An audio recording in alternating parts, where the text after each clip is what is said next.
बिस्मिल्लाहिर्रहमानिर्रहीम। अस्सलाम वालेकुम। BBC 11 हेडलाइंस न्यूज से मैं हूं सबा मुनीर।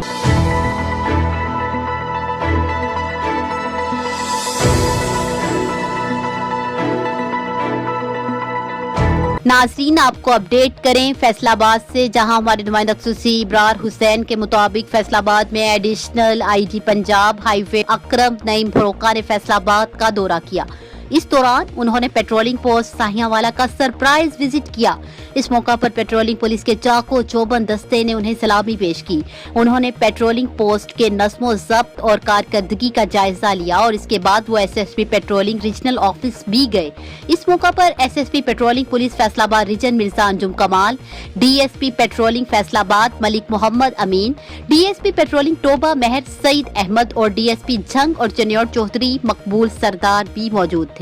इस मौका पर एडिशनल IG पेट्रोलिंग अकरम नईम फरोका ने यादगार शोहदा पर फूलों की चादर चढ़ाई और फातिहा खानी भी की। उन्होंने clean and green Pakistan movement के तहत पौधा लगाया। उन्होंने SSP पेट्रोलिंग फैसलाबाद मिर्जा अंजुम कमाल और डिस्ट्रिक्ट DSPs के साथ मीटिंग की, जिसमें लॉ एंड ऑर्डर की सूरत हाल के मुतालिक तबादला ख्याल किया गया और पेट्रोलिंग पुलिस फैसलाबाद रीजन की कारकर्दगी का जायजा लिया। उन्होंने SSP patrolling Faisalabad region Mirza Anjum Kamal के मुलाजमीन की वेलफेयर के लिए उठाए गए इक़दामात और कारकर्दगी को सराहते हुए कहा, किसी भी अदारे की कारकर्दगी के समरात अवामुन्नास तक उसी वक्त पहुंच सकते हैं जब उस अदारे की कमांड एंड कंट्रोल काबिल अफसर के पास हो।